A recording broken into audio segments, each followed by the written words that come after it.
После аварии на очистительной станции Бешенковичах около 2 десятков человек, среди которых много детей, доставили в больницу в тяжелом состоянии. ЧП случилось в ночь на 30 марта, а его последствия до сих пор не устранили. По неизвестной причине в водопроводную воду попали канализационные стоки, в результате чего произошло массовое отравление жителей микрорайона Молодежный. По сообщениям пострадавших, тяжелые симптомы кишечного расстройства наблюдались даже у тех, кто не употреблял воду, а просто чистил зубы. Несмотря на то, что еще с понедельника вода из кранов шла с ужасным запахом, ее не отключали до вторника. Как следствие, люди травились целыми семьями. Лишь на второй день коллапса по городу начали брать анализы и пробы воды. Отметим, что в последнее время такие ситуации происходят в нашей стране с пугающей частотой. Всего неделю назад весь город Жодино на сутки остался без воды из-за аварии на электросетях. Неоднократно коммунальные катаклизмы сотрясали и столицу. Примечательно, что массовый характер такие случаи приобрели после начала политического кризиса и массовых протестов в стране. Очевидно, коммунальщиков настолько загрузили задачами по устранению БЧБ-символики в городах, что на выполнение их прямых обязанностей времени просто не осталось. Итог этой абсурдной войны – переполненные больницы. Такой сценарий преступления не снился даже Агате Кристи. В Гродно на 2,5 года колонии осудили 33-летнего местного жителя за то, что он бросил бумажный стаканчик в ОМОНовца. События, о которых идет речь, разворачивались еще в сентябре прошлого года. Во время массовых протестов 4 человек пытались защитить протестующих, которых жестоко избивали. А за это сами оказались на скамье подсудимых. Самые абсурдные обвинения предъявили предпринимателю Михаилу Ефимовичу, пытавшемуся отвлечь внимание силовиков от насилия над людьми с помощью злополучного стаканчика. По словам мужчины, он просто подбросил стаканчик вверх. Однако в материалах следствия ситуация выглядела совершенно иначе. Якобы Ефимович зарядил одноразовой тарой в грудь полностью экипированному ОМОНовцу, из-за чего у последнего случилась кратковременная потеря здоровья. Удивительно, как силовиков не сдувает ветром, если они не могут выстоять от удара бумажным предметом. Впрочем, судья Ленинского района Гродно Геннадий Мазайло таким элементарным вопросом не задавался, а просто назначил всем 4 обвиняемым сроки до 5 лет колонии. Хлипкий ОМОНовец также получил 2000 рублей компенсации утраченного здоровья. Самые худшие предсказания все же сбылись. Каждый день в СМИ появляется информация о том, что дела на белорусских предприятиях, мягко говоря, идут не очень. И завод «Атлант» не стал исключением. Вот уже 3-й год подряд он несет огромные убытки, из-за чего долг перед кредиторами растет, как снежный ком.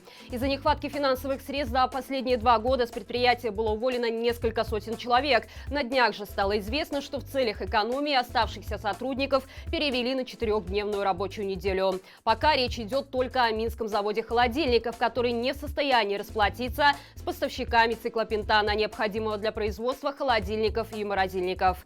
Напомним, что почти год назад Лукашенко поручил чиновникам довести зарплаты завода до уровня 10 ведущих госпредприятий страны. А судя по тому, что в Беларуси уже все на ладан дышит, можно считать, что слово свое нелегитимный все же сдержал. А пока госпредприятия терпят убытки, а люди теряют возможность прокормить свои семьи, сторонники нелегитимной власти хвастаются обновками. Работник режимного телевидения Белтелерадиокомпания Павел Лазовик отметил вчера свое новоселье. Пропагандисту дали квартиру в специальном доме для работников госсми в столичном микрорайоне Чижовка, 6А.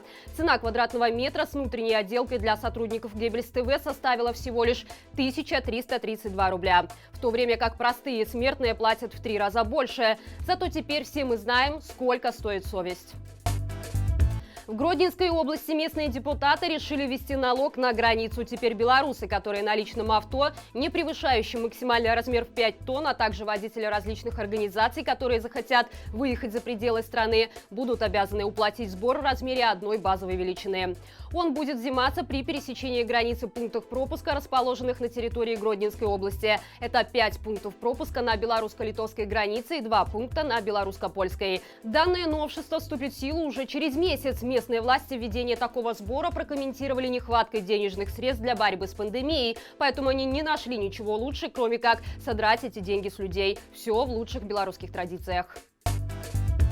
Если очень хочется пострелять по мирным людям, но закон это запрещает, закон можно переписать. Это типичный пример так называемой логики нелегитимной власти. На этот раз изменения планируют внести в закон об органах внутренних дел. Тот самый, который обязывает силовиков уважать и соблюдать права граждан и руководствоваться принципами гуманизма. Правовой акт планирует включить новые положения, дающие силовикам индульгенцию на убийство и вмешательство в частную жизнь белорусов. Так, сотрудники УВД получат право применять оружие по своему усмотрению и не будут нести ответственности за последствия. Помимо этого, боевая спецтехника будет законодательно применяться для пресечения массовых акций. То есть, если в толпу мирных протестующих въедет бронетранспортер, это не будет считаться терактом, как во всем цивилизованном мире. У нас это называется законными действиями. Также милиция сможет по своему желанию запрещать гражданам делать фото и вести видеосъемку, а в случае несогласия начинать административный процесс. И вишенка на торте — перспектива законодательного закрепления права силовиков получать информацию с персональными данными белорусов без их письменного согласия. После этого все учебники по юриспруденции можно смело сжигать. Беларуси они больше не нужны. Лукашенко и его красавцы полностью обнулили правовое поле страны. Какими будут последствия, страшно даже представить. Выразить солидарность с людьми, которых нелегитимная власть взяла в заложники за их гражданскую позицию, стало еще проще. Проект платформы «Зубр. Гражданский контроль судебной системы» в сотрудничестве с правозащитным центром «Виста» запустил календарь судебных слушаний. Теперь каждый желающий может узнать дату и время ближайших заседаний и пойти поддержать людей, которые борются за нашу с вами свободу. На главной странице проекта отображаются ближайшие 3 слушания, а на странице судов любой области и конкретного суда список всех заседаний. При просмотре списка можно выбрать нужную вам дату. Отметим, что если у вас есть дополнительные данные о прошедших судах, судьях и планируемых заседаниях, сообщить о них можно через бот. Ссылку на него мы оставим в описании. И это все на сегодня. Берегите себя и живи Беларусь!